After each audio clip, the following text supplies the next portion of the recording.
하나님의 말씀 보시겠습니다. 계시록 21장 1절부터 5절까지만 봉독해 올립니다. 계시록 21장 1절부터 5절입니다. 또 내가 새 하늘과 새 땅을 보니 처음 하늘과 처음 땅이 없어졌고 바다도 다시 있지 않더라. 또 내가 보매 거룩한 성 새 예루살렘이 하나님께로부터 하늘에서 내려오니 그 준비한 것이 신부가 남편을 위하여 단장한 것 같더라. 내가 들으니 보좌에서 큰 음성이 나서 이르되 보라, 하나님의 장막이 사람들과 함께 있음에 하나님이 그들과 함께 계시리니 그들은 하나님의 백성이 되고 하나님은 친히 그들과 함께 계셔서 모든 눈물을 그 눈에서 닦아주시니 다시는 사망이 없고 애통하는 것이나 곡하는 것이나 아픈 것이 다시 있지 아니하리니 처음 것들이 다 지나갔습니다. 보좌에 앉으신 이가 이르시되 보라, 내가 만물을 새롭게 하노라 하시고 또 이르시되 이 말은 신실하고 참되니 기록하라 하시고 또 내게 말씀하시되 이루었도다. 나는 알파와 오메가요 처음과 마지막이라. 내가 생명수 샘물을 목마른 자에게 값없이 주리니 이기는 자는 이것들을 상속으로 받으리라. 나는 그의 하나님이 되고 그는 내 아들이 되리라. 아멘.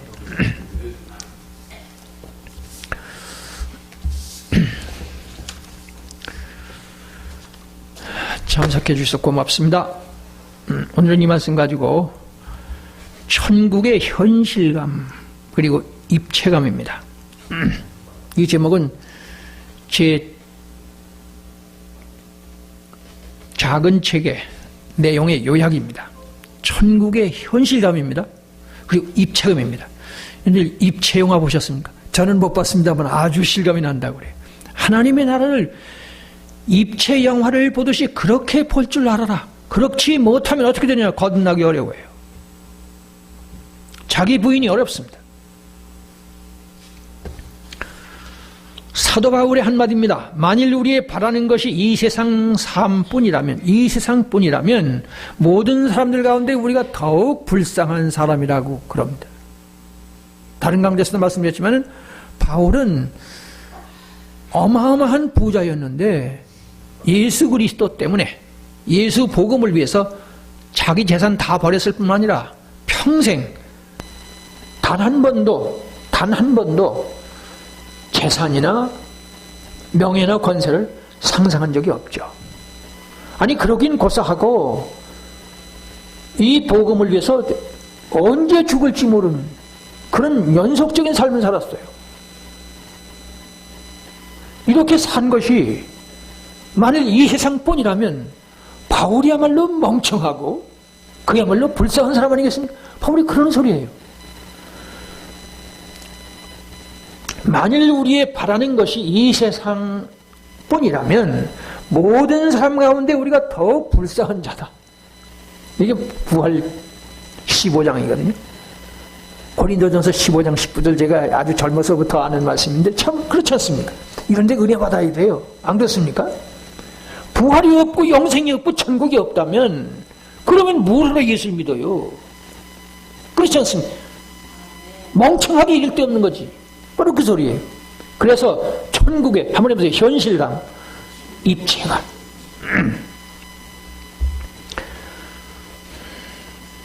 세상의 재벌들은 부대로 사는 사람들, 세상 것 가지고 의시되는 사람들 다 보면요, 그 사람들은 거의 설사 그 가족 중에 한 사람이 믿어도 그 재벌 총수는 안 믿어요. 믿는 설사 교회를 발자국을 옮긴다고 해도 그건 아무것도 아니에요. 하여튼 예수 믿는 사람들이 세상 걸 차지하는 게 아니고 현실에서는 예수 안 믿는 사람들이 다 차지하고 있어요. 그럼 뭘 하자는 거예요? 뭘 하자는 거냐고. 천국이 없으면 계시록 21장 22장 특별히 오늘 제가 얘기합니다. 계시록 21장 22장은 성경이 1187장 66권 23,101절인데 1187장 중에 마지막 계시록 21장 22장이 그것의 총결론이라고. 그게 뭐예요? 새하늘 새 땅 새 예루살렘 성에서 우리가 세세토록 솔로몬 왕 같은 영혼을 누린다. 그것이 현실감이 있고 입체감이 있어야 돼요. 그래서요, 제일 첫 번째 현실감이 있으려면 우리의 몸이 부활한다는 거, 부활 정도가 아니고 영화로운 몸이 되는 거예요. 즉 천사의 몸으로 변합니다. 뭐라고 그랬어요?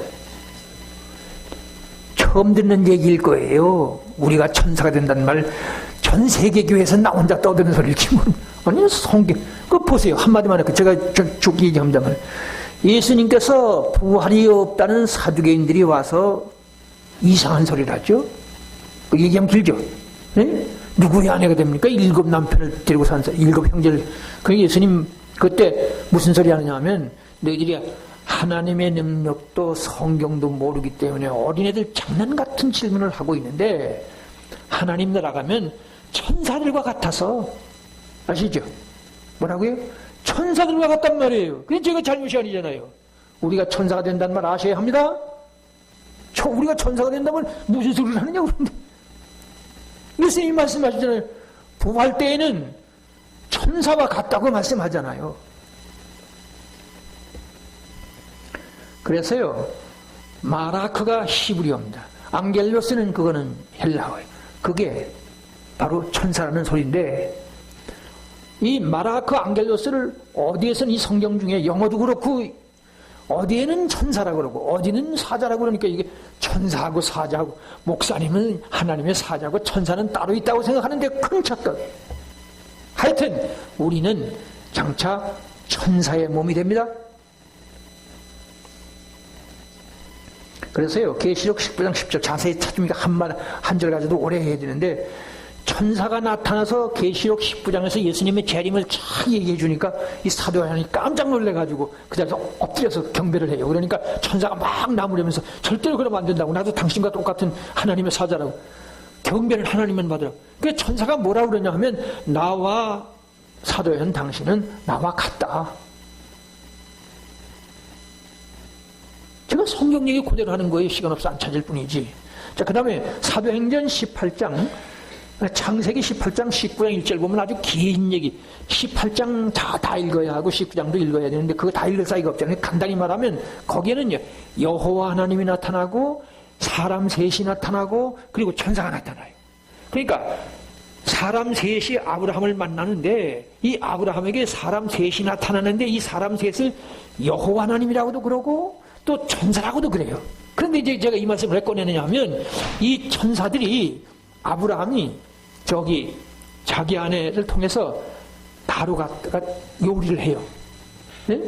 요리를 해서 요리를 하고 그 다음에 또 짐승떼를 잡아가지고 가서 하인에게 해서 요리를 만들어서 먹으라고 해요. 대접을 해요. 그 아주 맛있게 먹고 하여튼 그런 얘기가 나와요. 그러니까 제가 무슨 얘기하느냐면 우리가 장차 천사가 되는데 거기 보면 사람 셋이 하나님도 여호와 하나님도 되고 천사도 된다는 얘기 그것 가지고도 한참 얘기해주고 제가 지금 예를 드는 것뿐입니다. 아시겠죠? 거기에 사람 셋이라고 분명히 돼 있어요. 찾아보세요. 나중에 가서라도. 그리고 여호와 하나님이라고 분명히 얘기를 해요. 그러니까 사람 셋이나 천사나 여호와 하나님이 같다고 얘기를 하니까 아시겠어요? 이런 얘기를 취급하는 분이 아직 없는 것 같아요. 아니 그걸 왜 안 하는지 모르겠어요. 왜 안 하는지 모르겠다고요. 거긴 지금 시간 없으면 찾으면 좋겠는데 시간 없잖아요. 여호와 하나님과 사람 셋과 천사가 같이 동일격으로 얘기를 해요. 제가 지금 무슨 얘기 합니까? 우리가 장차 우리 몸이 한번 해보세요. 내 몸이 천사가 된다. 그 다음에 사도행전 12장 1절에 보면요 거기도 천사 사자가 나타나요. 근데 간단히 얘기합니다. 옥에 갇혔는데 새우랑 차고 있는데 갑자기 찬란한 빛이 들어오더니 천사가 나타나가지고 새우랑을 풀어주고 그리고 옥문을 열고 그러잖아요. 이 천사가 갑자기 없어졌어요. 네? 갑자기 없어졌어요. 그러니까 아하 천사로구나. 근데 그 천사가 베드로 보기에 평범한 사람이었기 때문에 천사인 줄 몰랐다고 돼 있어요. 사도행전 12장 찾아보세요. 그렇죠. 네? 제가 지금 무슨 얘기합니까? 우리가 장차 천사의 몸이 된다고요. 네? 저기요 나만 장군 얘기 잘 아시죠? 열왕기 하서 5장에 나오는 얘기 많이 들으셨을 거예요. 거기 보면 그 사람이 문둥병이 걸렸잖아요. 네? 엘리사에게 가서 찾아갔잖아요. 찾아가는데 가서 요단강물에 가서 몸을 7번 담그라고 그러잖아요.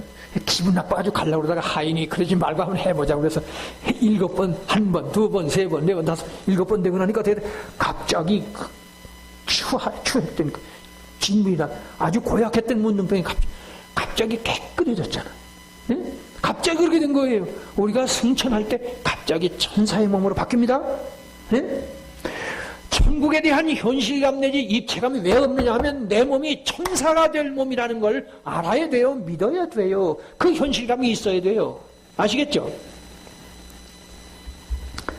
그래서요, 로마서 8장 30절에 가보면은 우리 몸을 영화로운 몸이라고 그래요. 로마서 8장 30절. 설명 못합니다. 시간 없어서.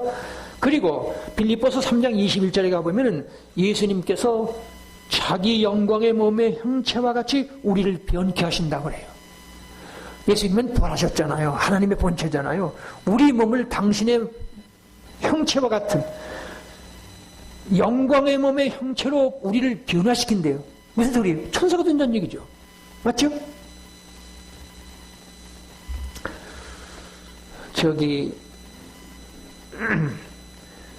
사람들이요, 이 랜디 알콘이라는 사람 조금 후에 제가 이 해군의 책에서 보여드릴 텐데, 이분이 뭐라고 그러냐면은, 우리의 몸이 무너져 가는데, 우리 몸을 리모델링 하려고 그러고, 또 성형수술을 하고, 이식수술을 하고, 젊음을 붙들어 보려고 애를 쓰지만, 모두가 허사다. 우리는 영원한 몸을 입어야 한다. 제가 조금 후에 다른 것도 인용하지만, 이 해븐이라는 책. 그렇게 되어 있어요. 제가 이 책을 왜 하느냐 하면 여기 보면 제가 얘기하는 건 아무것도 아니에요. 정말로 천국을 아주 눈으로 보듯이 그렇게 그려냈어요. 근데 이분하고 저하고 뭐가 다르냐 하면 이분은 논문을 썼어요. 성경 가지고 신학을 했어요. 근데 저는 성경을 고스란히 읽어나갔죠. 미안한 얘기지만 제가 한 수 후회죠. 이건 저는 성경을 고스란히 해석했으니까. 이분은 여기저기서 성경을 갖다 자기 논문을 자기 신학사상을 냈지만 그래 하여튼 어쨌든 아주 헤븐이라는 말이 천국이라는 얘기는 하나님의 나라라는 뜻이에요. 스카이가 아니고 헤븐. 아시죠? 그런데 여기서 뭐라고 그러냐면 몸이 우리가 그렇게 우리의 무너져 내리는 몸을 리모델링하고 성형수술하고 이식술을 하지만 젊음을 안 잃으려고 붙잡아보려고 애를 쓰지만 다 허당이다. 어떻게 되냐? 우리 몸은 천사의 몸으로 변한다는 거. 아시겠죠? 저만 얘기하는 게 이 사람도 그래요. 이분이요, 김삼환 목사, 조용기 목사, 김삼환 목사가 강력 추천했다 그러니까. 저를 나무랄 사람 없죠. 이분이 없었다면 제가 큰일 날 뻔했어요. 아주 세계적인 사람입니다. 자, 그래서요, 우리가요, 우리의 몸이 영생이 시작되는 때가 와요. 사도신경에 뭐가 있어요? 몸이 다시 사는 것과, 네? 어떤 몸으로 다시 사느냐고 알아야 될 거 아니에요. 우리 몸이 다시 사는데 우리 몸이 어떻게 될 거냐고요. 좀 생각을 해보라고 제가 그 얘기하는 거예요. 천국에 대한 현실감, 입체감. 아시겠죠? 농담 한마디 할게요. 10년쯤 젊게 해주면 여러분들 저를 얼마 주실래요? 10년쯤 젊게 해주겠다고. 건강이 아니고 젊게 해주는 거 아시죠? 그 다음에 그 10년쯤 젊게 해주면 가격이 얼마나 붙을 것 같아요? 어떤 의사가 유명해서 거기 가면 10년을 젊게 해준다면 그 의사가 얼마를 달랠 것 같으냐고. 20년, 30년이면 어떻게 50년을 젊게 해준다면 저를 50년 젊게 하면 어떻게 돼요? 그려보고 싶어요. 다시 한번 인생을 다시 살게. 내 젊을 때 내가 실수를 많이 했으니까. 우리 몸이 천사의 몸이 된다는 것 아시겠죠? 예수님께서 직접 부활 때에는 천사와 같으니라고 말씀하는데 누가 나무래겠어요, 이 얘기를? 우리 몸이 천사의 몸 되는 거 아시죠? 예수님의 영화로운 몸으로 바꿔주시겠대요. 우리 주름살 생기는 거 여자고 남자고 다 그렇잖아요. 그죠? 흰머리가 생기고 주름살이 생기는 건 누구든지 정말 심내잖아요. 에? 하나님의 사람은 그러면 안 돼. 에? 자, 이렇게 우리의 몸이 영화로운 몸이 된다. 천국의 현실감, 입체감. 아시겠죠? 자, 이제 그 다음에요. 계시록 21장, 22장이 우리의 눈앞에 현실이 될 것. 이것을 못 믿으면 세례를 다시 받아야 할 것 아닌가? 그 세례 받으려면 사도신경을 그대로 믿느냐고 묻거든요. 세례 받아, 우리 선생님 세례 받았지? 세례 받았지? 아직 안 받았어? 그리고 급하게 그럴 건 없어. 세례 받고도 남을만 해. 응? 세례 받아요. 왜 필요 없나? 자, 하여튼 계시록 21장, 22장에 조금이라도 의심이 있으면 세례를 다시 받아야 돼요. 왜냐면 예수님의 재림을 안 믿는 거니까. 저리로서 산자와 등자를 심판하라고 시를 안 믿으면, 사도신경 안 믿고 주기도만 안 믿으면 그건 안 돼요.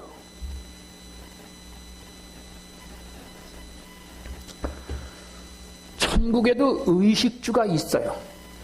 의식주가 풍부하면 그 좋은 거죠. 그죠?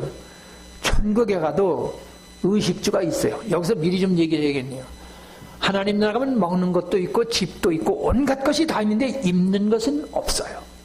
왜 그럴까요? 세마포를 입으니까. 그리고 거기 가면 미안하지만 뒤에 말합니다. 뒤에 말할 거 미리 얘기해서 미안합니다. 하나님 나라 가면은 벌거벗었으나 부끄러워 아니하냐. 그래서 계시록 21장에는 다른 건 다 나오는데 의복 얘기는 안 나와요. 제가 지금 계시록 21장, 22장을 요약해드리고 있어요. 왜냐하면 계시록 21장, 22장 이거 모두 덮어놨잖아요. 근데 이거를 그대로 믿어야 천국의 현실감, 입체감이 가능합니다. 하여튼 천국에도 의식주가 있어요. 네? 앞에서 이미 말씀을 드렸습니다마는 저기 창세기 18장 1절부터 19장에 보면은 아브라함이 앉아있는데 사람 셋이 지나가요. 그러니까 그 백성들을 불러 세워요. 그래가지고 그냥 지나가지 마시고 우리 집에도 오라고, 쉬었다 가시라고, 발도 좀 씻고 쉬었다 가시라고. 그래서 들어왔잖아요. 바로 그분들이 아브라함을 통해서 예수 메시아의 혈통 이삭의 탄생을 예고하죠. 근데 그거 예고하기 전에 먼저 식사 대접을 받아요. 네? 앞에서 말씀드렸죠. 자세한 얘기 못합니다만 하여튼 거기서 가루를 가지고 떡을 만들고, 그리고 짐승 떼에서 갖다가 요리를 해서, 그래서 또 버터와 우유도 나와요. 네? 버터와 우유 비싸잖아요. 그것도 나와요. 그러니까 앞에서 이미 말씀드렸는데 거기는 분명히 여호와 하나님이라고 나옵니다. 그 명칭이 바뀌어요. 사람 셋이었다가 여호와 하나님이었다가 천사였다가 또 여호와 하나님이었다가. 그 뭐냐면 사람과 하나님은 닮았다는 얘기죠. 천사와 우리는 닮았습니다. 아시겠어요? 태초에 창세기 1장 26절 27절에 우리 모양 우리 형상대로 우리가 사람을 만들고 그랬죠. 네? 알죠? 그러니까 예수님이 하나님 아니요.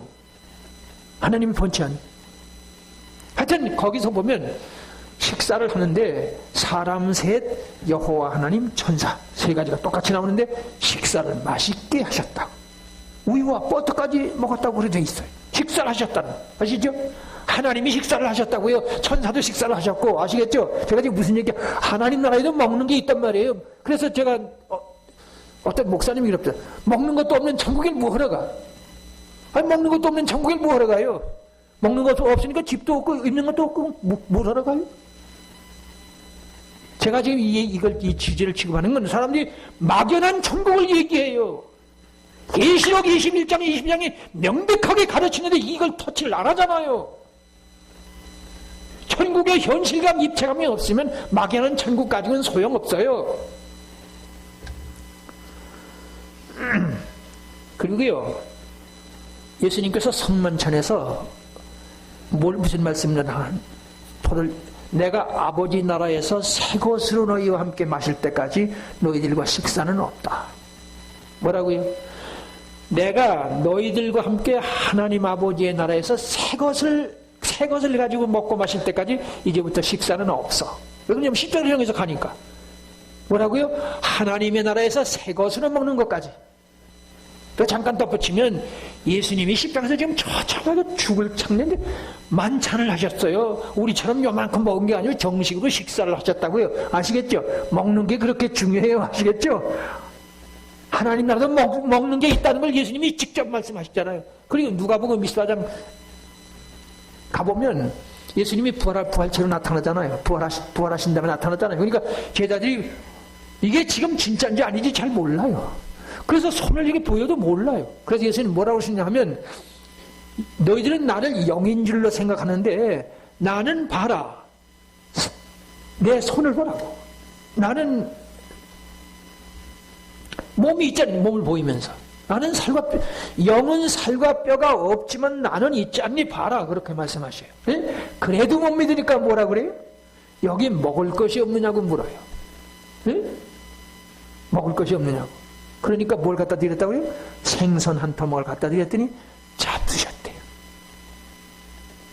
부활하신 예수님이 식사를 했으니까 하나님 나라에 가서도 식사를 하시잖아요. 성만찬에서도 하나님의 나라에서 새 것으로 마실 때까지는 너희들과 식사하는 일은 없다고 하셨죠. 하나님의 나라에서 새 것으로 잡수신대요.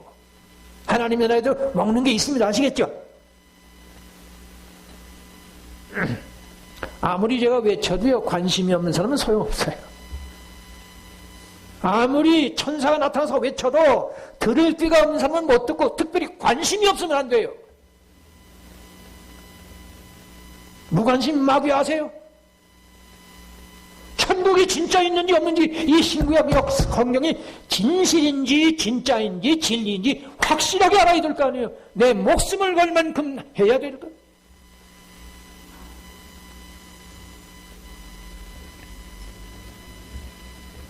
그래서요, 계시록 22장 1절부터 5절 앞 뒤에도 말씀드리겠지만은 수정같이 맑은 생명수의 강을 내게 보이니 하나님과 및 어린 양의 보좌로부터 나와서 길 가운데로 흐르다. 강 좌우에 생명나무가 있는데 12가지 실과를 달마다 맺히더라. 한번 해보세요. 12가지 실과를 달마다 맺히더라. 그 12가지 실과가 달마다니까 12달이죠.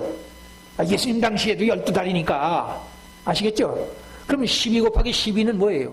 144죠? 거기다 동그라미 셋이 붙죠? 그래서 14만 4천 같은 만수예요, 만수. 하나님이 만족하실 수 있는 수. 어디가? 뭐가요?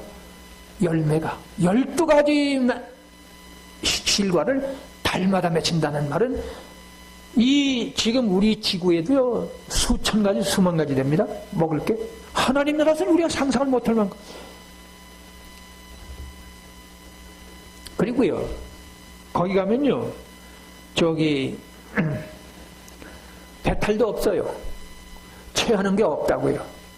그리고 아무리 많이 먹어도 괜찮아요. 먹는 즐거움이 여기서하고는 비교가 안 돼요. 그래서요, 에스겔 47장 12절에 보면 먹을만하고 라는 그런 말씀이 나오는데 이게 푸드, 그리고 meat, M-E-A-T, 미트, 고기라는 뜻이요. 육식이라는 뜻이죠. 그러니까 에스겔 47장에 가면 그게 이제 새 예루살렘성을 에스겔서가 말하는 거예요. 계시록이 아니라.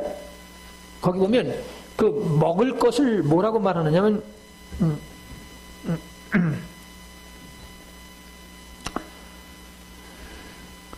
음식인가 하면은 열매인가 하면은 육식.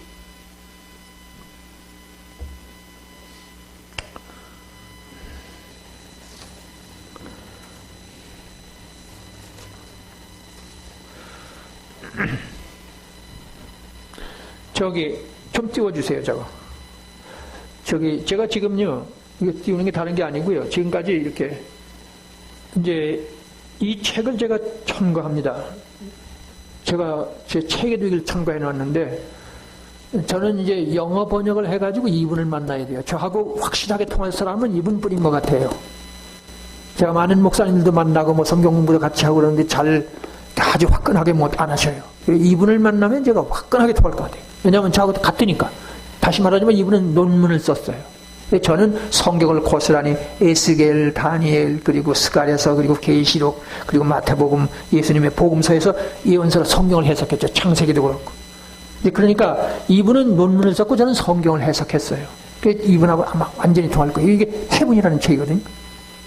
이분이 그 EPM, Eternal Perspective Ministry, EPM. 그러니까 영생 목회예요. 영생을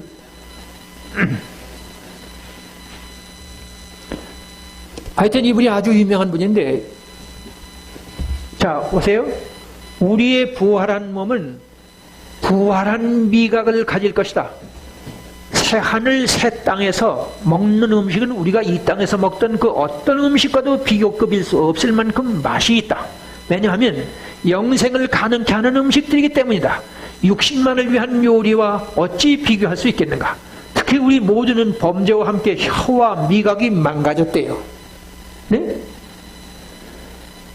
따라서 우리가 지금까지 먹어본 것 중에 가장 맛있는 음식도 새하늘 새땅 새이룰 살렘성에서 세세토록 왕노릇의 그것과는 절대로 비교급일 수 없다. 제가 지금 하나님 나라에도 먹는 것이 있다는 말씀을 드렸습니다. 먹을 것도 없는 천국을 먹으러 가요.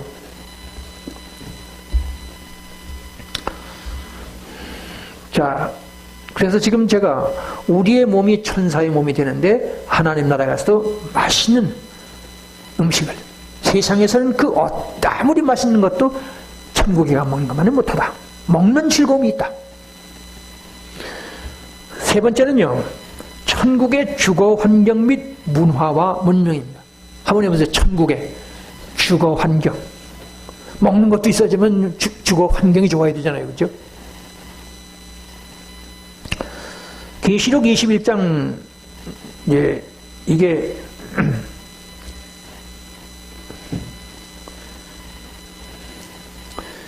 9절부터 나오는 말씀인데요. 제가 읽어드릴 테니까요. 시간 때문에.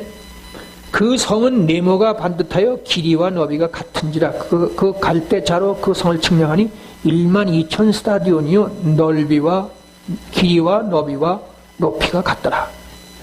그 성곽을 측량하며 144규빗이니 사람의 측량 곧 천사의 측량이더라. 계시록 21장 16절 17절을 제가 읽었습니다.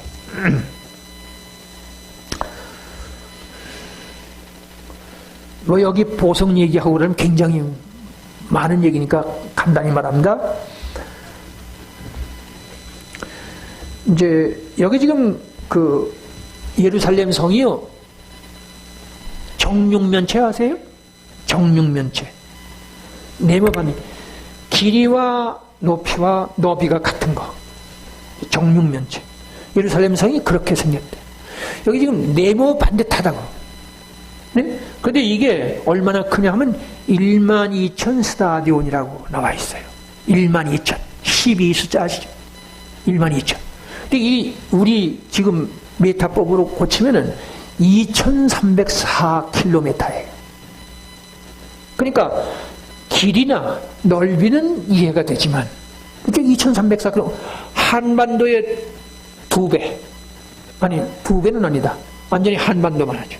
저 부산에서부터 청진, 함경부터 그만큼. 그 길이는 알가 되고 또 넓이도 이해가 되는데 높이도 2,304km. 그러니까 저기 아파트 높이가 2,304km라는 얘기예요. 네? 뭐라고요? 아파트가 길이와 너비와 높이가 같다 그 말이에요. 그런 아파트도 있어요? 그런 아파트는 없지만 새 예루살렘성 하나님에서 그렇다는 거예요. 저기 이 지구가요 얼마나 큰지 아세요? 우리 성경을 공부하는 사람들은, 예수 믿는 사람들 이런 거 상식으로 알아야 돼요. 우주가 얼마나 크냐. 엄청난 설명이 필요한 얘기지만 400억 광년을 가야 돼요. 한번 해보세요. 400억 광년. 400억 돈도 많잖아요. 1광년이 뭘 얘기하느냐? 1년 동안 빛이 가는 시간을 말하는 거예요. 그러면 빛이 얼마나 빠르냐?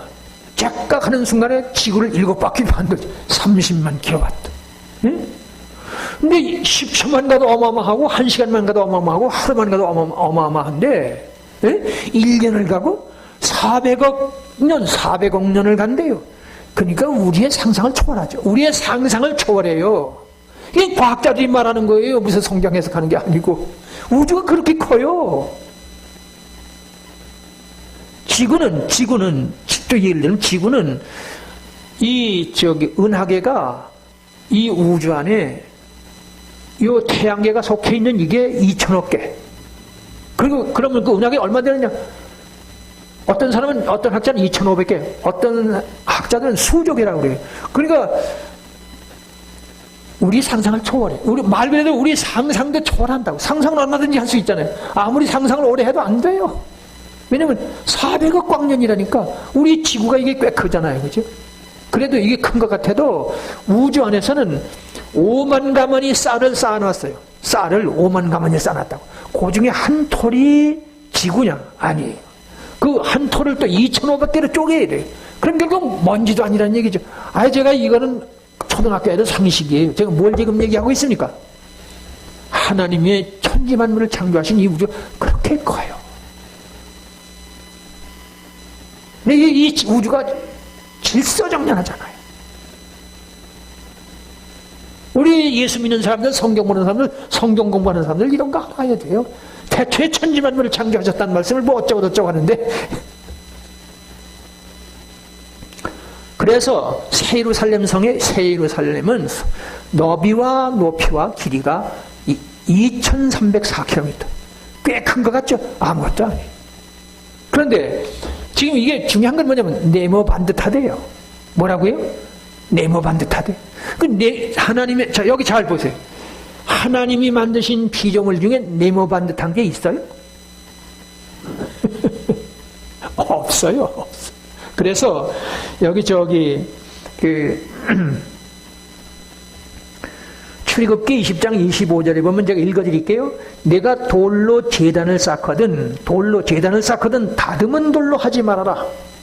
돌로 제단을 쌓는데 다듬지 말라는 거예요. 이렇게 다듬지 말라는 거예요. 그것을 정으로 쪼으면 부정하니라. 아니 뭘 집을 짓든지 말하면 돌을 좀 다듬어서 뭘 만들어야 될 거 아니에요. 근데 절대로 되지 말라는 거예요.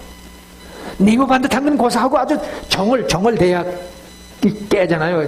돌을 다듬자 아주 못하게 돼 있어요.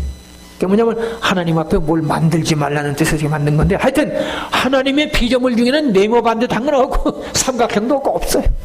네모 2,304km에 되는 길이와 너비와 높이가 그런 게 예루살렘 성이라는 거예요. 네? 이런 말씀을 왜 할까요?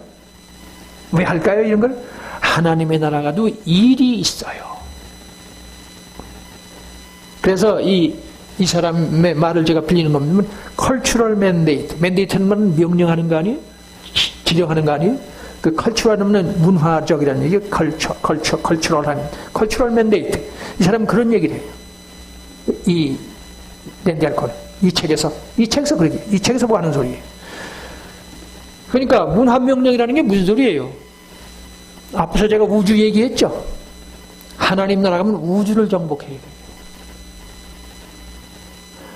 우리는 지구를 좀 자연과학을 해가지고 좀 개발하고 해가지고 무슨 스마트폰을 만들고 비행기를 만들고 어쩌고 그러가지고 있었는데, 하나님 나라 가면 지금 현재 과학은 아무것도 아니에요.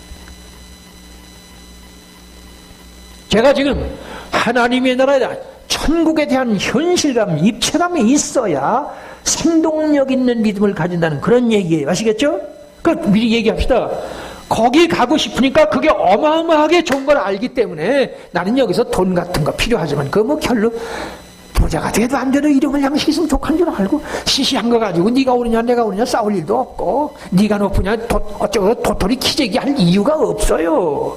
그게 안 보이니까 돈 몇 푼 가졌다고 의시되고 뭐 좀 배웠다고 뭐 교수라고 무슨 대통령이라고. 하나님 보기엔 도토리 알아요? 도토리 알아요? 도토리가 키재기를 하면 어떤 게 커요? 하나님의 나라가 똑똑히 보여야 한다고요.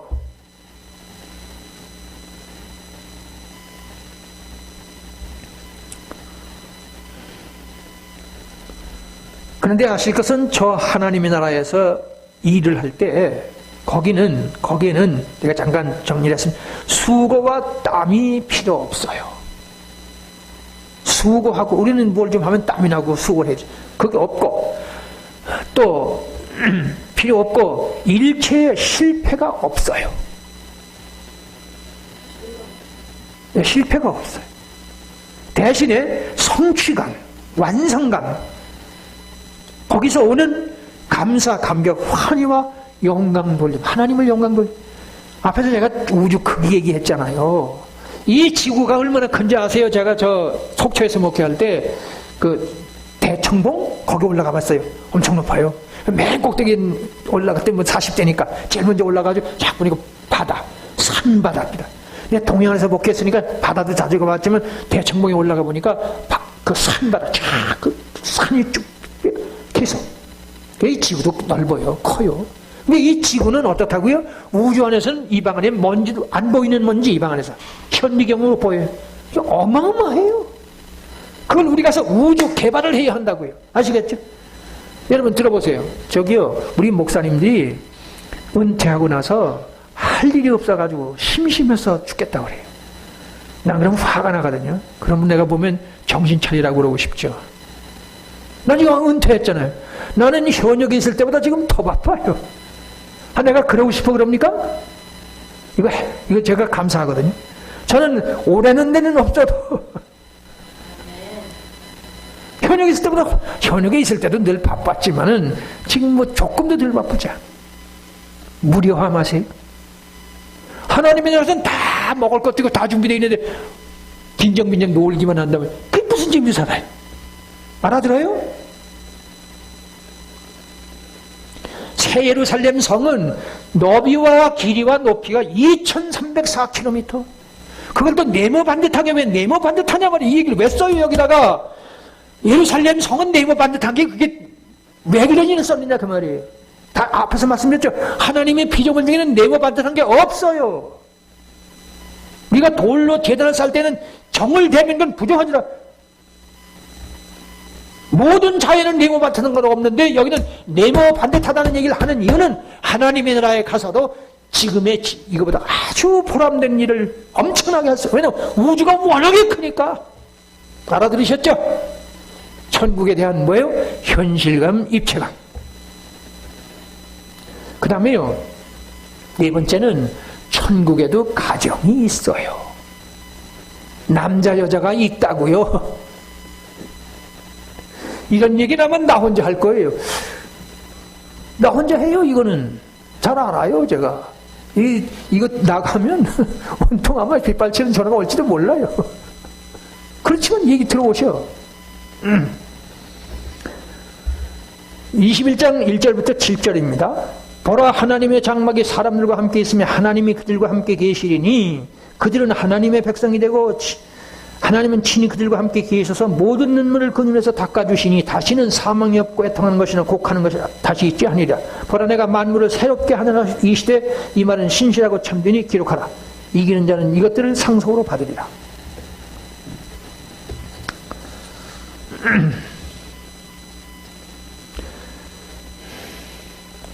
저기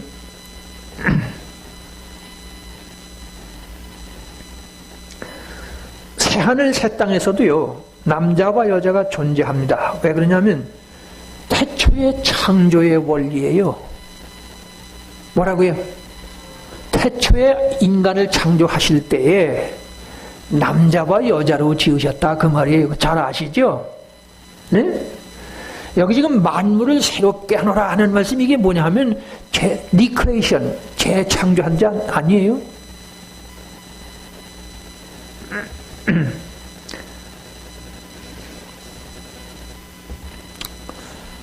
예수님께서요 이혼하는 게 옳습니까? 라고 물었죠. 그랬더니 예수님 이제 그 창세기 말씀을 인용하셔요. 이르시되 사람을 지으신 이가, 하나님께서 남자와 여자로 지으시고 그러므로 사람이 그 부모를 떠나서 아내에게 합해서 한 몸이 될지니라 그렇게 말한 거 못 봤어? 이건 못해. 그 소리 아시겠죠? 창세기 1장 26절 27절 그거를 예수님이 다 다른 선지자도 가르쳤지만 이 하나님의 본체이신 분이 와서 직접 와서 태초에 하나님의 본체, 하나님께서 창조의 원리로 남자와 여자를 지으셨다고 말씀하잖아요. 그럼 하나님 나라에서 바꿔줘. 여기 내가 묻고 싶어요. 하나님 나라 가면 트랜스젠더가 될 거예요. 트랜스젠더 알죠? 중성이 되느냐고. 하나님 나라는 남자도 여자도 없다고. 중성이 되느냐고요. 중성이. 지금 트랜스젠더가 아주 나쁜 거 아죠? 지금이 예수님의 재림이 가깝다는 증거가 뭐냐면 다른 모든 죄악도 이루 형용할 수 없이 많지만은 창세기 18장에 가보면요. 중성, 동성연애. 지금 동성연애가 미국이 완전히, 저 유럽에는 우리나라도 그러잖아요. 지금 우리 입법하려고 그러잖아요. 지금 하나님, 예수께서 문 앞에 와 계신 증거 중에 많은 것이 있지만 그 중에 결정적으로 누가 알아보는 게 동성연애. 그전에 제가 다른 데서 말씀드렸지만 1960년대만 해도 미국에서도 동성연애 하면 정신질환 취급을 했어요. 네? 근데 지금은 유럽 합중국 그 장전에 들어가 있어요. 전 세계가 이렇게 됐어요. 이게 뭐라고요? 주님이 가까이셨다는 증거, 결정적인. 그리고 나는 지금 제가 이런 얘기를 하면 제 안사람마저도 여보 그런 얘기 함부로 하면 안 돼. 그런 얘기예요. 이 성적인, 인간이 범죄해서 성적인 부끄러움이 맞잖아요. 네? 그 범죄하지 않았으면 이게 신성한 거예요. 아주 거룩한 거예요.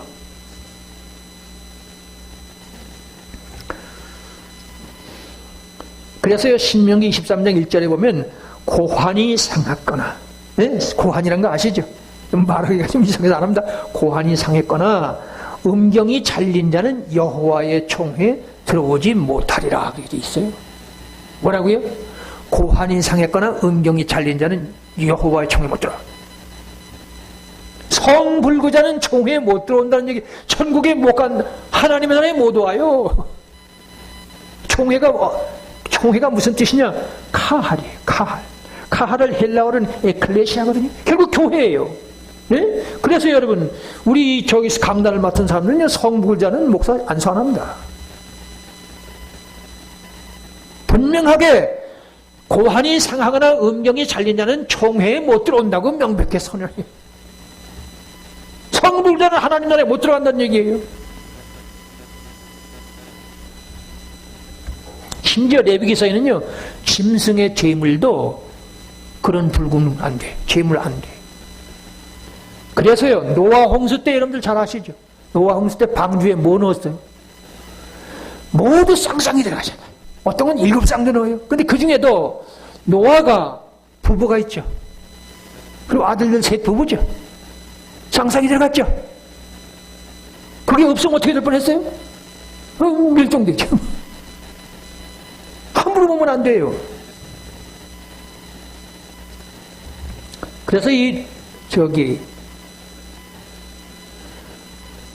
랜디 알콘, 이 랜디 알콘이 해븐의 저자, 이분은요,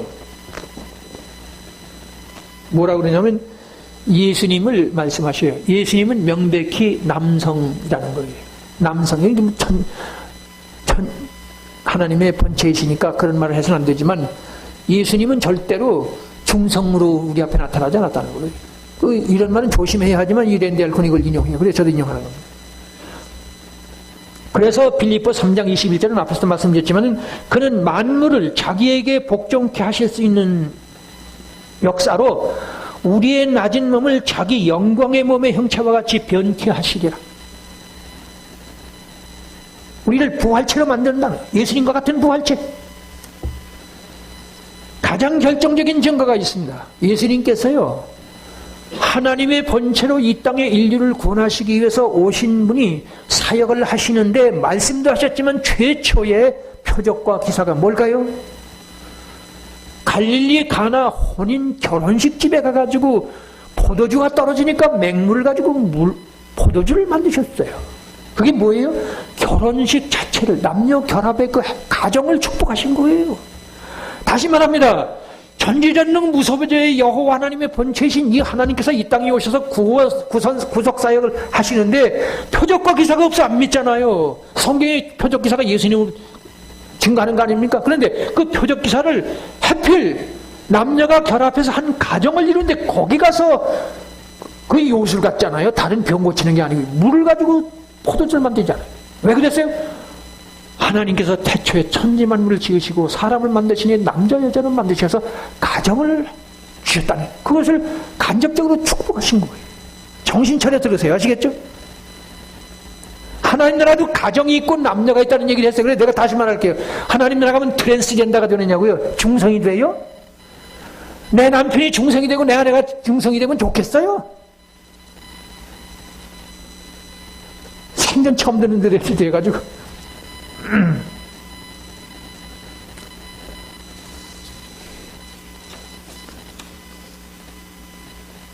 그래서요, 보라 내가 만물을 새롭게 하노라 하시잖아요. 네? 새롭게 한단 말이에요. 그 카이노 포요 판타, 제가 거의 파이노 포요 판타, 그게 뭐냐면 이제 카이노는 새롭게 만든다는 뜻이에요. 그리고 포요는 메이킹, 그리고 판타는 모든 것, all things. 그래서 새로운 창조가 아닙니다. 새롭게 했을 뿐이, 우리가 영화로운 몸으로 변화될 뿐이, 이 천지만물을 새롭게, 죄를 져가지고 아담 하와가 범죄해서 이 땅에 이 죄로 말미암아 저주가 온 것을 없애는 거예요. 새롭게 하는 것이죠. 새롭게 하소서. 아시죠? 우리 새로워집시다.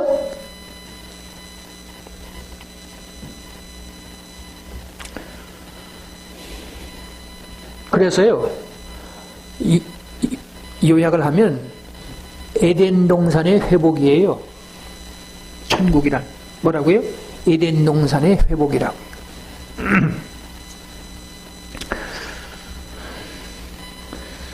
이러므로 남자가 그 부모를 떠나서 그의 아내와 합하여 한 몸이 될지니라.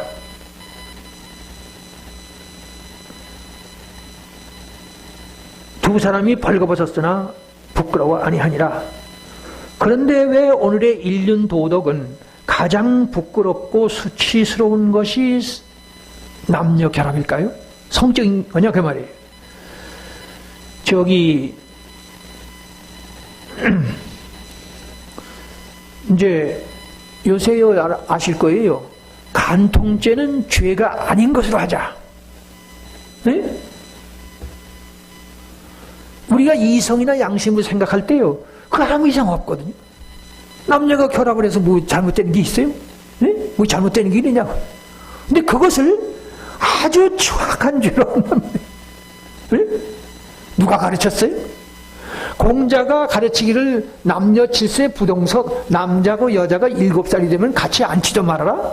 그 공자에게 그걸 가르친 분이 누구예요? 네?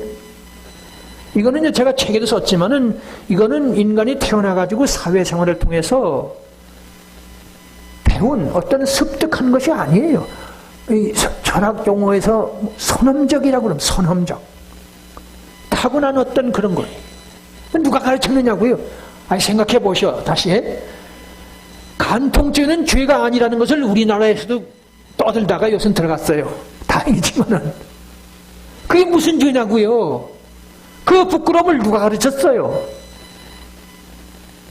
그래서요, 창세기 3장에 가면은 아담 하와가 2장 24절에 보면 부모를 떠나서 한 몸이 될지니라는 말씀에 이어서 두 사람이 벌거벗었으나 부끄러워 아니하니라고 말씀을 하는데, 3장 1절부터 6절에 가보면은 아담 하와가 범죄하잖아요. 그러면 제일 먼저 어딜 가려요? 어릿돌을 저기 가렸다고 그래요. 왜 그래요? 왜 그래요? 자, 다시 말합니다. 목사나 교회의 존재는 무슨 윤리도덕적으로 흠이 있고 인격적으로 부족하고 뭐 그런 이런 거 따지면 안 돼요. 우리 하나님의 사람들은 모든 인간은 하나님의 은혜 속에 사니까. 식구들이 많으면, 형제가 많으면 이런 놈도 있고 저런 놈도 있어서 부모 입장에서는 다 똑같아요. 잘하는 놈도 있고 못하는 놈도 다 비슷해요. 그래서 기독교는 은총의 종교라고, 은총의 질서, 은총의 진리라고 그러거든요. 은총하세요? 어머니 아버지 보호와 사랑 속에 사는 거예요. 자녀들은 지멋대로 뭐 어쩌고저쩌고 떠들지만 아시죠? 네? 그래서 목사가, 장로가, 권사가, 집사가 뭐 절에 하는 얘기도 또 그것도 무시하면 안 되지만은, 제가 이 얘기를 왜 꺼내느냐 하면, 목사나 교회의 존재 목적, 모든 하나님의 사람들은 이 성경을 해석할 줄 알아야 돼요. 아시겠죠? 비유를 들자면 남북한이 언제쯤 통일된다, 그런 걸 알아맞히는 사람, 네? 대단하죠? 대단하잖아요. 그 사람에게 윤리 도덕적인 기준이 필요해요? 그 말 알아맞히는 게 대단한 거지. 그 예언이 중요하잖아요. 그죠? 인류 역사의 운명, 고해 같은 인생에서 자살하는 사람들이 있잖아요. 예? 어디서 왔다 어디로 가는지 전혀 모르는 공자가 아침에 도를 알면 저녁에 죽어도 여한이 없겠다고 하는 그 진리에 대해서, 공자 아시죠? 수천 년 동안 이 동양을 지배했잖아요. 그런데 그분이 뭐라고 그랬다고, 제가 이 강좌 때마다 이 말씀 드려서 죄송합니다.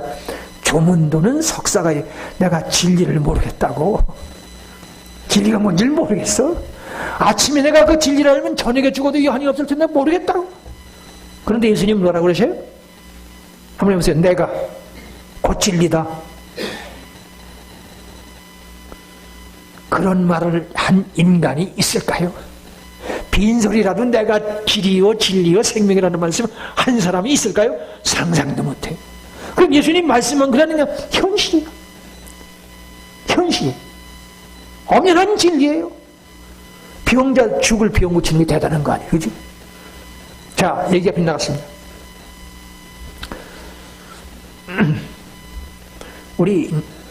제가 이 말씀을 왜 꺼냈느냐 하면, 아담 하와가 범죄하고 난 다음에 아랫도리를 가렸다는 얘기가 무슨 얘기냐고요. 그리고 공자가 저기 남녀 칠세 부동석을 왜 가르쳤어요? 누가 가르친 거예요, 그걸? 근데 공자만 그러냐? 모든 사람들은, 제가 우리 아들, 딸 키울 때 알잖아요. 어렸을 때 이렇게 오줌 누기 전에, 그죠? 그럴 때 깜깜할 때. 그러면 그 5살만 돼도 벌써 아랫도리를 가려요. 누가 가르친 거예요?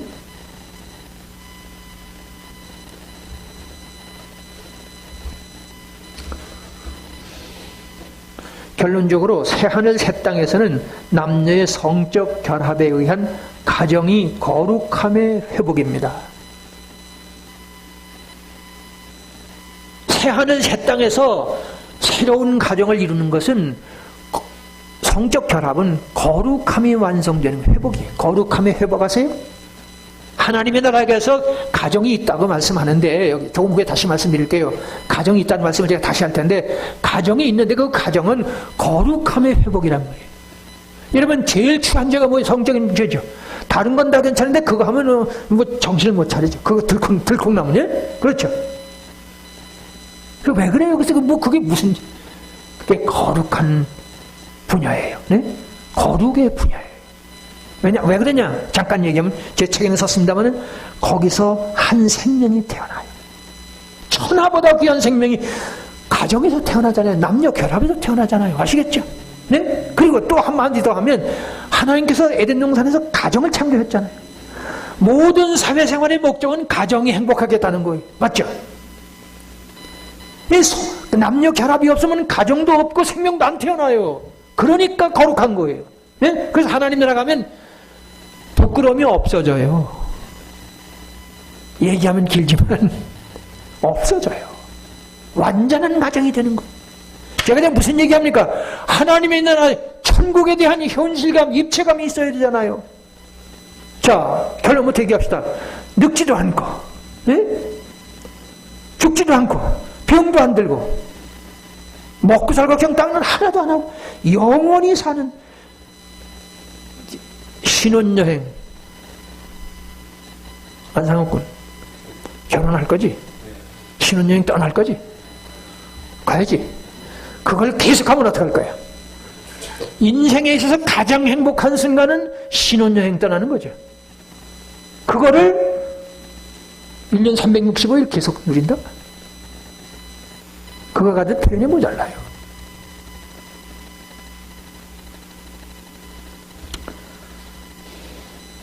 한번 다시 바꿔 말하면, 예수 그리스도 안에서 완전 자유를 누리는 거예요.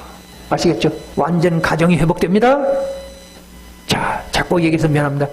우리는 천국에 대한 현실감, 입체감이 없으면 신앙이 신이해요. 말 몇 마디에 왔다 갔다 하니까 이거 뭐 어디다가 기술을 대는지. 아니 좀 묵직한 데가 있어야 되지. 네? 말 몇 마디에 왔다 이 사람 이거 어제는 저런 사람이고 오늘은 이런 사람이니까 그걸 어떻게 믿느냐 말이에요 그거를. 네? 좀 신뢰가 가야 될 거 아니에요. 알아들으세요? 네? 천국에 대한 현실감, 먹는 게 있고 하나님에 나가야 대한 것, 가정을 상상해 보라고요. 계시록 21장, 22장은 예언서를 해도 그걸 덮어놨어요. 해석해야 될 거 아니에요. 제가 이거 자세히 강의할 수 있거든요. 그냥 여러분들에게 이렇게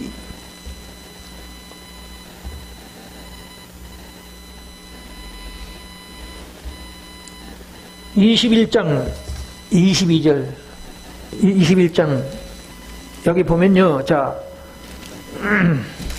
3절 4절 하나님의 장막이 사람들과 함께 있으며 하나님이 그들과 함께 계시니 그들은 하나님의 백성이 되고 하나님은 친히 그들과 함께 계셔서 모든 눈물을 그 눈에서 닦아주시니 다시는 사망도 없고 애통하는 것도 없고 곡하는 것도 없고 아픈 것도 없이 처음 것들이 다 지나갔습니다.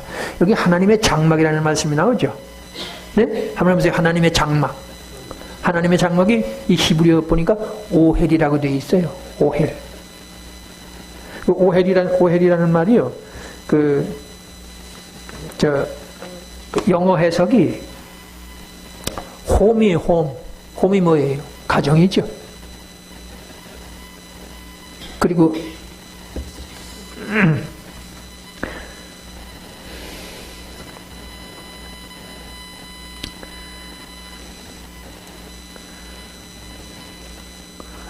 dwell, 거주한다는 뜻이 dwell. 그 다음에 dwell, 그 다음에 홈이 있고, 그리고 tabernacle, 그 천막이라는 뜻이에요. 하나님의 장막이 사람들과 함께 있다는 말은 무슨 소리냐 하면 전지전능 무소부재 하나님께서 한 지붕 속에서 우리 산다 그 말이에요. 이게 그 소리예요. 그래서 모든 눈물이 없어졌어요. 사망도 없고, 사망이 없으니까 애통하는 것도 곡하는 것도 곡할 이유가 없잖아요. 아시겠죠? 여기 하나님의 장막이 하나님과 모든 사람들과 함께 있다는 말은 하나님이 한 지붕 속에서 한 가정처럼 산다 그 말이에요. 아시겠죠? 사망이 없어요. 병드는 게 없어요. 늙음이 없어요. 그래서 아까 그 표현이 모자라는 거예요. 신혼여행 갔다가 이혼하는 사람 있잖아요. 신혼여행 때 가서 제주도 가서 이혼하고 돌아오는.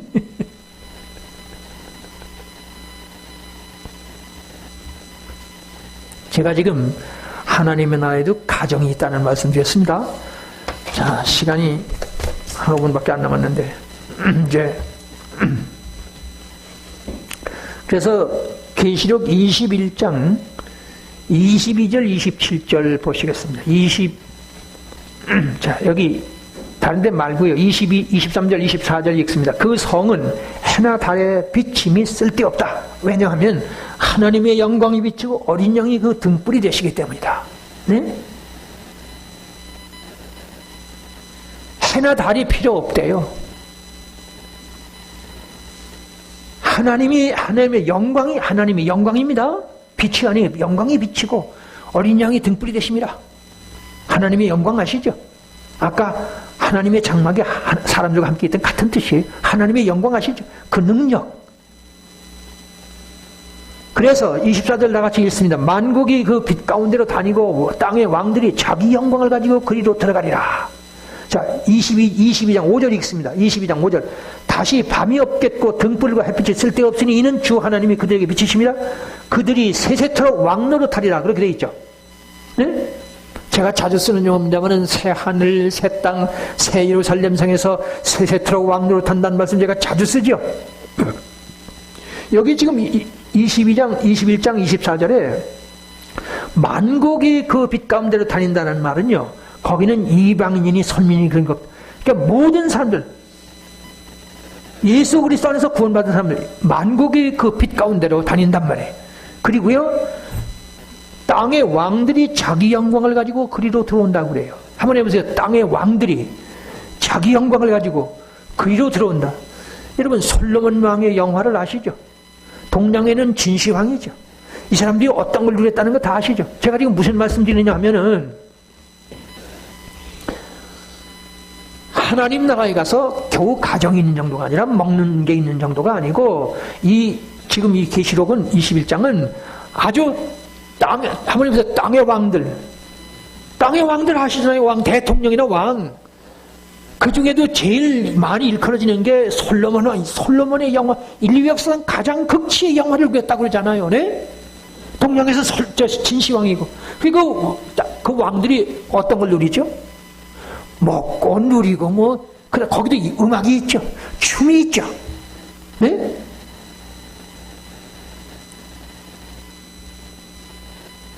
엔터테인먼트 아시죠? 엔터테인먼트 아시죠? 아주 그 종합적인 오락이라는 뜻이에요. 아주 즐거운. 그러니까 하나님 나라 가면 우리의 즐거움이 신혼여행 떠나는 정도가 아니고 파티하는 정도가 아니고 어마어마한 극치를 이룬다고. 우리의 상상을 초월한다 그 말이에요. 제가 지금 무슨 말씀 드립니까? 천국에 대한 현실과 입장. 그래서 제가요 여기서요 이런 얘기 하고 싶어요.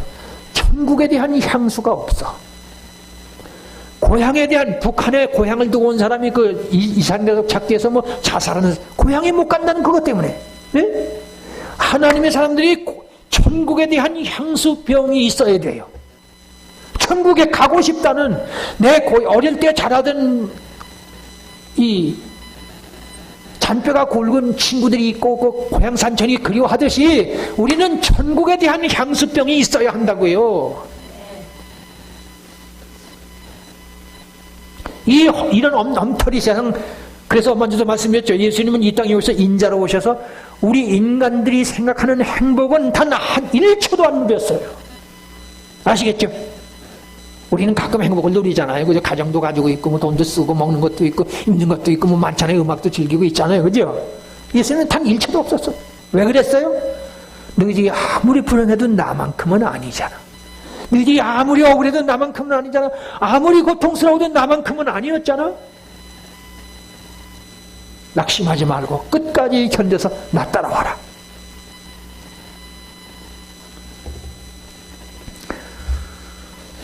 그래서 여기서 이런 얘기 하고 싶어요. 신구약 66권 기독교회가 가르치는 진리는 철학적 고상함이나, 잘 들으십시오. 제가 이거 일부러 썼는데, 신구약 66권 기독교회가 가르치는 진리는 철학적인 고상함이나 종교적인 신념 따위를 조금은 멸시하는 것으로부터 출발합니다. 다시 읽을게요. 기독교가 가르치는 진리는 철학적인 고상함이나 종교적인 신념 따위를 조금은 멸시하는 것으로부터 출발을 해요. 설명이 필요한데 제가 시간이 없어서 못합니다. 그래서 철학을 초등학문이라고 그럽니다. 네? 초등학문.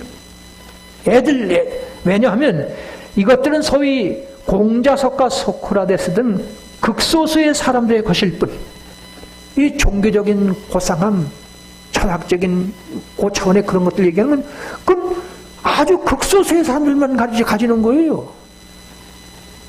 그래서 이 99%의 대중은 예수님의 목자 없는 양들 뿐이에요. 다시 말하면 너희가 돌이켜 어린아이들이 되지 않으면 결단코 천국에 들어갈 수가 없다. 이것을 지혜롭고 슬기 있는 자들에게는 숨기시고 어린아이들에게는 나타내심을 감사합니다. 제가 이 얘기를 왜 합니까? 맛있는 거 먹고 좋은 집에서 살고 그런 건 공부 많이 안 해도 좋아하죠. 그죠? 천국에 먹는 게 있고 온갖 즐거움이 있고, 네? 어마어마한 진시황이나 솔로몬 왕이 누리는 거, 그건 많이 종교 안 해도 되고 철학 안 해도 돼요. 맞죠? 기독교는 그런 것을 멸시하는 것으로부터, 그래서 좀 어려운 표현입니다만 참 철학을 하는 사람은 철학을 멸시하잖아요. 제가 철학을 근처에도 안 간 사람 이런 얘기를 하는 자격이 없지만은 참 철학, 물론 제가 어떤 교수님에게 들은 얘기입니다만은 진짜 철학은 철학을 멸시하는 사람이라고 아주 내가 젊었을 때도 씁니다만은 책에서 봤습니다만 아주 제 기억에 남아요. 철학을 멸시하는 사람이 진짜 철학을 하는 사람이다. 그래서 성경은 철학을 골로새서 2장 8절에 철학은 초등학문이다. 하나님의 나라를 볼 줄 알면 돼요. 그걸 믿으면 돼요. 그러면 천국 받고, 그러면 물과 성령을 건너고, 고상한 인격이 되고, 쓸만한 아내는 남편이 되고, 부모가 되고, 자녀가 되고, 사회를 위해서 공헌할 줄 아는 그런 사람이 된다고요. 천국이 눈에 보여야 돼요.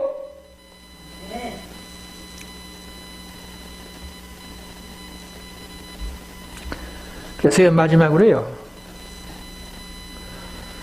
농촌교회에서 새벽기도 재단을 쌓는 촌부 할머니하고 아주머니들은 공자, 석가, 소크라테스, 마호메트들보다 훨씬 인생의 스승이에요.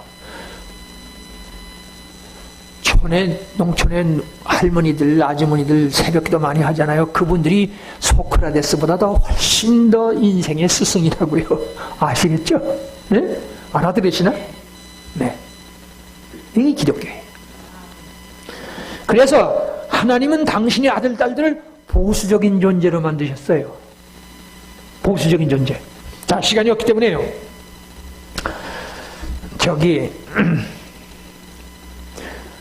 예수님께서요, 제자들에 관한 말씀을 하실 때, 이 제자들의 이름으로 냉수한 것이라도 주는 자는 결단코 상을 잃지 않는다고 그래요.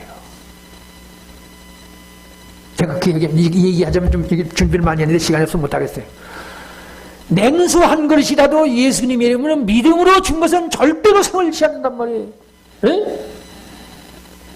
달란트 비유 아시죠? 한 달란트 가지고 있다가 가만히 있는 사람 뺏어버려요. 자격이 없는 거예요. 그거 가지면 값을 해야 될 거 아니에요. 값을 해야 될 거 아니에요. 뭘 만들어야 될 거 아니에요. 포도원 비유도 마찬가지입니다. 거기 보면, 자, 아침 6시에 온 사람, 아침 9시에 온 사람, 낮 12시에 온 사람, 오후 3시에 온 사람, 오후 5시에 온 사람, 5 종류죠. 근데 이 주인이 오후 6시, 5시에 와서 1시간밖에 일하지 않은 사람에게 먼저 줘요. 하루 일당을 똑같이 주더라고요. 그래, 이렇게 보는 사람, 야, 우린 많이 받겠다. 웬걸? 똑같이 주니까 처음에 온 사람이, 12시간 일한 사람이, 아니, 1시간밖에 일하는 사람이 10만 원을 줘서 우린 적어도 12, 3만 원은 줘야 될 거 아니에요? 맞죠? 우리 계산으로는 맞는 계산 아니에요. 당연하잖아요. 그죠? 그래, 주인이 나는 당신하고 약속한 대로 임금 다 줬어요. 이 사람에게 더 주는 건 내 맘이 아니에요? 이분도 자기 가족이 있기 때문에 내가 더 주는 거예요. 주는데 왜 남을? 그런 걸 가지고 은총의 질서 그래요. 따지지 않는단 말이에요. 교회는 따지지 않는 것이. 따지면 무슨 부부간에도 따지기 시작하면 못 견뎌요. 예수님이 뭘 얘기하십니까? 소자 한 사람에게 냉수 한 그릇이라도 내 이름으로 믿음으로 준 것은 반드시 상급이 있단 말이에요. 여러분, 우리가 예수 믿기 때문에 육신적으로 저 불신 세계 사람들보다 부자로 살았어요? 만사형통했어요? 앞에서 이미 말씀드렸지만 예수 안 믿는 사람들이 더 많이 차지해 좋은 건 나 가지고 있어요. 그리고 예수 믿는 것 때문에 우리가 당한 게 얼마나 많습니까? 십자가 가지고 희생하고 봉사하고 참고 눈물 흘린 게 얼마나 많아요. 그죠? 네? 맞죠? 예수님은 앞에서 말씀드렸잖아요. 단 한순간도 행복한 적이 없어요. 바울은 사도인 우리를 죽이기로 작정한 자 같이 미말해 두셨으며 천사와 사람에게 구경거리가 됐다. 굶고 춥고 헐벗고 매맞고 정처가 없고 만물의 찌꺼기같이 됐다. 그게 고린도전서 4장 9절이 해당. 제가 뭐 달달 저는 이런 거 가지고 기도하거든요. 그거 생각하면 내가 할 말이 하나도 없어 가만히 있죠. 아니면 좀 억울할 때가 있고 하나님이 좀 이렇게 날 답답하게 하는 것 같아서 그러면 제가 하나님이 날 어떻게 그냥 내버려 두는 것 같으면 그런 거 생각, 그거 달달 외우잖아요. 그런 거 생각. 예수님의 고난 생각하잖아요. 제 기도는 예수님의 고난함. 그러면 아무 할 말도 없어요. 그냥 매일 하는 소리니까 아무 말도 안 하고 그냥.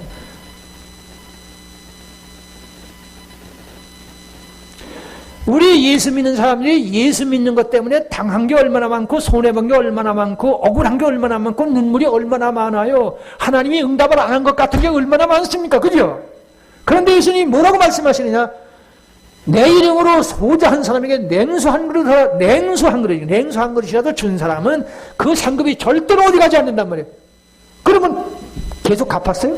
저도 당한 게 엄청나게 많아요. 지금도 몇 천만 원 당하고 있고 가면 받아요. 근데 뭐 내가 우리 사람 못 가게 하죠. 여보, 하나님이 가져가신 거예요. 가만히 있어. 그래서 제한 사람이 하는 소리 있어요. 나 따라와서 손해난 거 있어? 영적인 것 말고 물질적으로도 손해난 게 있느냐고 제가 그 따지죠. 그러면 그건 맞아요. 하나님께서 여기서 주시는 건 조금씩 위로만 합니다. 장차 예수님이 재림하시면 새 하늘 새 땅 새 예루살렘 성에서 진시황 솔로몬 왕 진시황이 그것과는 새 세트로 왕으로 탄다고요. 오늘 제가 계시록 21장 22장 자세히는 못했어요. 대충. 네? 성경이 66권 1187장 23,101절 중에 마지막 계시록 21장 22장은 신구약 66권의 결론이에요. 천국이에요. 이것을 못 믿으면 세례 다시 받으세요. 기도드립니다.